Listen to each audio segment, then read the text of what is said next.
All right, well, let's talk about Khabib's response to Conor, because yesterday Conor's making bone necklaces out of people's teeth. That, by the way, was one of the most boss things I've ever seen anyone say to anyone as it relates to mixed martial arts.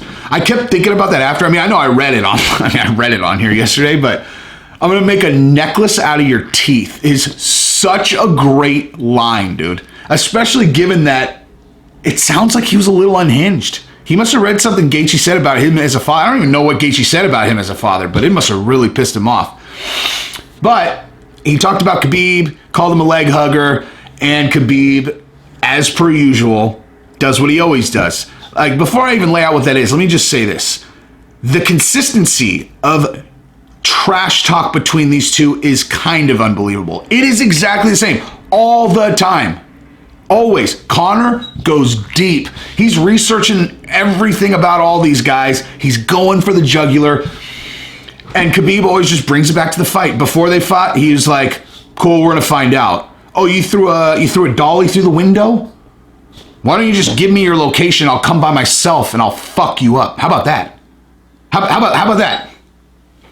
Real scary with your 30 guys after I just lost 30 pounds in 24 hours and I feel like I'm going to die, and you did this on purpose the day that you knew I was in the middle of a weight cut, and you threw a dolly through the window when you outnumbered me 5-1. Pretty cool. How about you just send me your location and no octagon, no camera, no nothing, just me and you, and I'll fight you and I'll beat you to death. How about that? How about we roll like that? And you guys know Conor's my favorite fighter. So if this sounds like I'm Khabib nut hugging, I am only Khabib nut hugging because I am an objective reporter. First time I've ever called myself a reporter. I wouldn't call myself a reporter. Like I said, #1 MMA analyst in the world, making necklaces out of the other analyst's teeth, son. But anyway, so bottom line is I am completely objective as it relates to these guys when it comes to this stuff, and Khabib is a boss. The two guys could not be further from each other in their approach to this game. Khabib, ice cold. And if you've never seen Mixed Molly-Whoppery, Fire and Ice, maybe just skip the rest of this video. Well, don't do that because, I mean, obviously you'd miss out on the gold that I'm dropping. But as soon as you're done here, Mixed Molly-Whoppery, Fire and Ice. And watch that video so you can really understand the dynamic between these two guys. What he does such an incredible job of illustrating is that Conor is the king of poking and prodding for weakness in these guys. Okay, Conor's approach pre-fight, which I didn't understand, and I've gone over this in other videos about how, you know, Conor to me initially looked like this loudmouth, obnoxious idiot. And then I realized later, that ain't it. That's not it. He is talking to not just to sell the fight, but also to gauge weakness in his opponent and then create weakness. It's not an accident that he was nice to Cowboy, okay? He knew that being nice to Cowboy will make Cowboy fight better. I'm sorry, fight worse, okay? Being mean to Cowboy will make him fight better. It'll make him come out ready to bang. Did you see what Cowboy looked like after he got poked in the eye and he got mad in the third round against Pettis? He's a better fighter when he's mad, period, okay? Now, you know, Cowboy walks around kind of like, hey, guys, you know, love you, man. You think that guy doesn't have an absolute savage Aztec warrior inside of him? Of course he does. He's an absolute savage.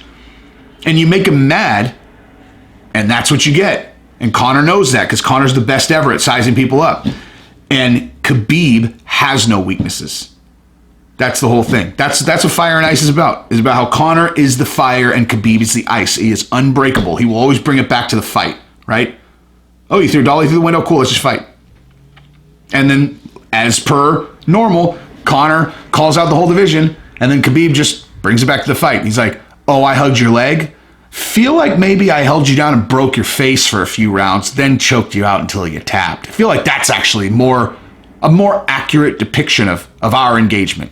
Then I jumped over the fence and tried to kick your boy in the face because he's a clown. But, you know, I feel like that would be a more accurate characterization of our interaction. You say, oh, I was scared on the bus. I would say you attacked me on a day that you knew I was weak.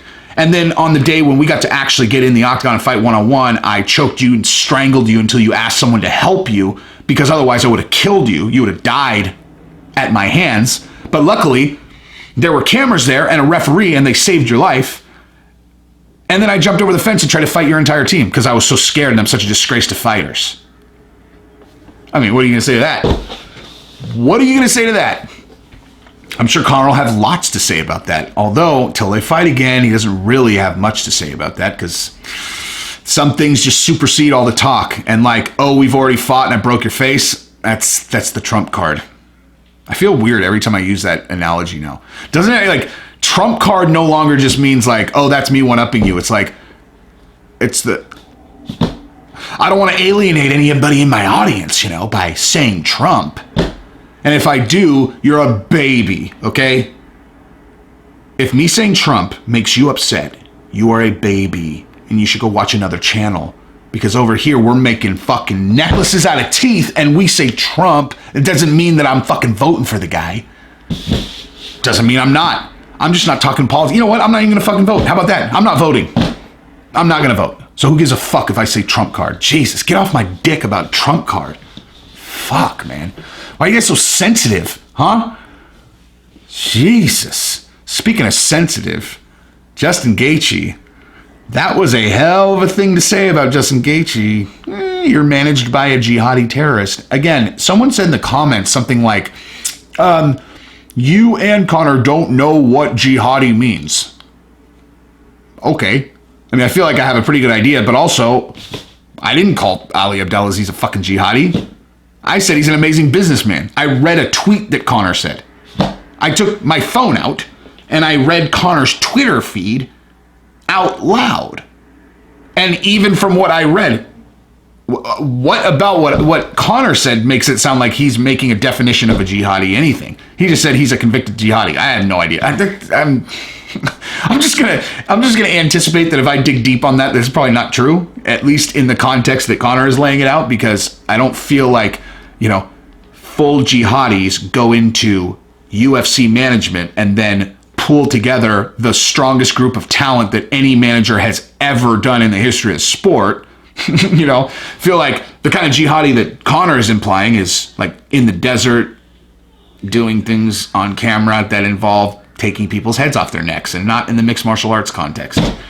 So, you know, this is what we do. We go on tangents here, dude. If you came to a place where you wanted focused analysis without any tangents, you're gonna have to find someone else who's gonna make a bone necklace out of other analysts' teeth, okay? Because that's not here. This is where we tangent, son. But yeah, bottom line is Khabib, he's got Conor by the balls until they fight again, but that's gonna happen. Now, one thing I will say, I should probably do this in another video. Matter of fact, I will do another video, but let's talk about what the likelihood that Conor actually gets that Gaethje fight before Khabib fights Gaethje, because I think the likelihood of that is pretty slim. I think Conor is going to try to push to get Gaethje to fight him in July, but I'm pretty sure Khabib has already said that he'll fight in July. And had Gaethje, actually, I'm trapping myself into this. I'm making another video, okay? Making another video. Bottom line, Khabib punked Conor. Conor can't say shish kebab. That's just reality of the situation. Till he wins a fight against Khabib, he's got him locked down. One thing I will add to that, though, Conor did not say it's just business in that fight. That is not true. That is not what he said, okay? Mix Molly has an entire video about that, and I agree with him. Conor said, it's not a very, awesome line he said. I think he was probably a little woozy from getting, for the entire round. But at the end of the round, he said, nice kisses. That's what he said. Like, as if, Khabib being in his face and then trying to land punches. Like the punches he was landing were like kisses. Nice kisses. That's what he said. He didn't say it's just business. Okay? Why would he say that? That's the thing. That makes no sense. So they've been talking all this shit. And then in the middle of the fight, after Khabib just decisively won a round, Conor goes, hey man, what are you getting all bent out of shape? It's just business.